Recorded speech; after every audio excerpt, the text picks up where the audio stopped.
खुसखुशीत शेंगदाण्याच्या पोळ्या करून तयार आहेत। शेंगदाण्याच्या पोळ्या या खमंग आणि खुसखुशीत होतात। शेंगदाण्याच्या पोळ्या थंडीसाठी परफेक्ट आहेत आणि पौष्टिकही असतात। चला तर आपण बघूया शेंगदाण्याच्या पोळ्या कशा करायच्या। गौरीज किचनमध्ये आपले स्वागत आहे। चला तर आज आपण खुसखुशीत खमंग अशा शेंगदाण्याच्या पोळ्या तयार करणार आहोत। त्यासाठी लागणारे साहित्य: शेंगदाणे, गूळ, वेलदोडे आणि गव्हाचं पीठ। चला आता आपण शेंगदाणे भाजून घेऊया, तोपर्यंत गव्हाचं पीठ ते साईडला काढूया।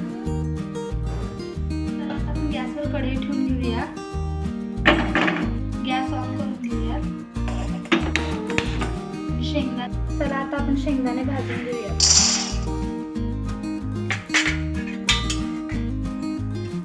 शेंगदाणे आपण नंतर गॅस आचेवर ठेवून छान खरपूस होईपर्यंत भाजून घेऊया।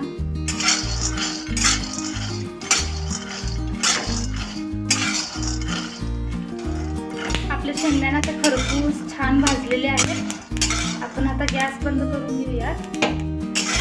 शेंगदाणे थोडा वेळ गार होऊन घेऊ। आता आपले शेंगदाणे आपण एका प्लेटमध्ये काढून घेऊया।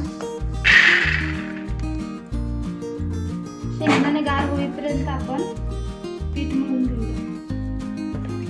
शेंगदाण्याचे पोळी तयार करण्यासाठी आपण आता पीठ घेतलेलं आहे, त्याच्यामध्ये आपण मीठ घालून पीठ मळून घेऊया। आता मीठ घालून घेऊया आपण आणि थोडं थोडं त्याच्यात आपण पाणी घालून घेऊया। व्यवस्थित छान मळून घेऊया।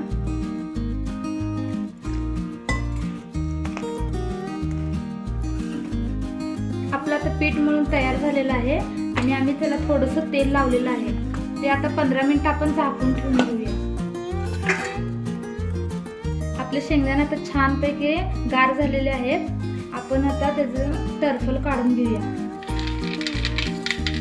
बघा किती छान व्यवस्थित निघायला लागले। आपण आता ते मिक्सरला बारीक व्यवस्थित टरफल काढून झाल्यानंतर आपण मिक्सरला शेंगदाण्याचं कूट करून घेऊया। आता आपण मिक्सरमध्ये शेंगदाणे घालून घेतलेले आहेत, त्याच्यामध्ये वेलदोडे टाकून घेऊया आणि मिक्सर ऑन करून बारीक करून घेऊया। मिक्सर आपण बंद चालू करून करायचं। शेंगदाण्याला सलग ठेवल्यावर शेंगदाण्याला तेल सुटते। आता आम्ही किसलेला गूळ त्याच्यात घालणार आहोत। आम्ही तो गूळ डायरेक्ट त्याच्यात टाकणार आहोत, कारण आम्ही छानपैकी किसून घेतलेला आहे बारीक करून। सगळं व्यवस्थित मिक्स करणार आहोत चमच्याने। हे बघा, आपलं शेंगदाणा पोळीचे सारण व्यवस्थित तयार झालेलं आहे। सगळीकडून एकदम छान मिश्रण तयार झालेलं आहे त्याचं। आता आपण पोळपाट आणि लाटणं घेतलेलं आहे आणि आता आपलं 15 मिनिटं झालेले आहेत। आपण आता पीठ बघूया, एकदम छान भिजलेलं आहे पीठ। आता आपलं व्यवस्थित जरा मळून घेऊया, मग आपण पोळ्या तयार करायला घेऊया। गॅसवर आपण तवा ठेवलेला आहे, आता गॅस ऑन करून घेऊया।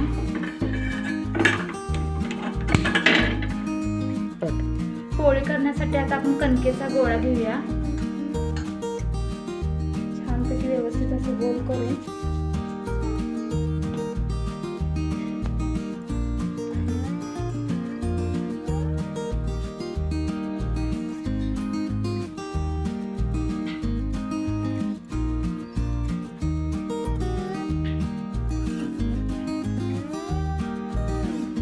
चला आता आपण त्याच्यात स्टफिंग करून घेऊया।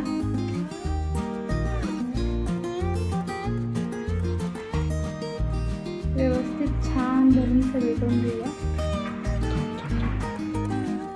आपल्याला हवं तेवढं आपण त्यात घालू शकतो। व्यवस्थित छान सगळे करून घेऊन त्याचा एक छान गोळा तयार करून घेऊया।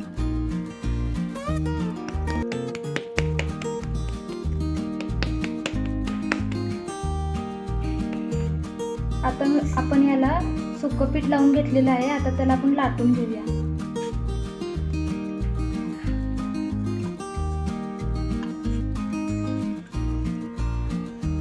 व्यवस्थित सगळीकडून छानपैकी लाटून घेऊया.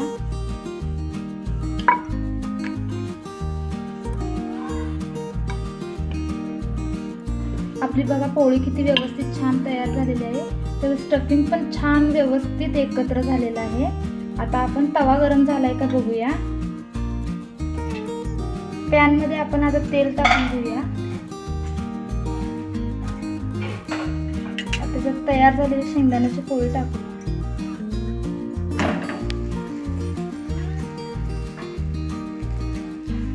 आता आपली पोळी व्यवस्थित खाली पकलेली आहे. पलटून घेऊया.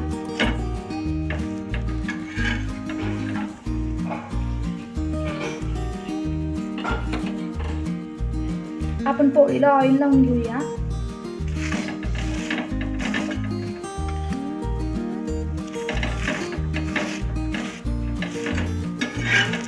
पलटून घेऊन त्याला आणि तेल लावूया.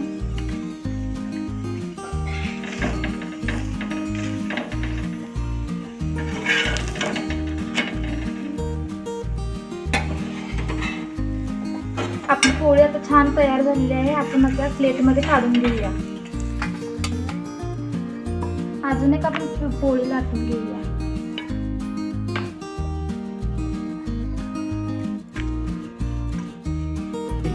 या शेंगदाण्याच्या पोळ्या संक्रांतीच्या वेळेस पंढरपूर, सोलापूर इकडे बनवली जातात आणि खूप चविष्ट अशा बनतात. आपली दुसरी पण पोळी तयार झालेली आहे. आपण आता पॅन मध्ये टाकून घेऊया.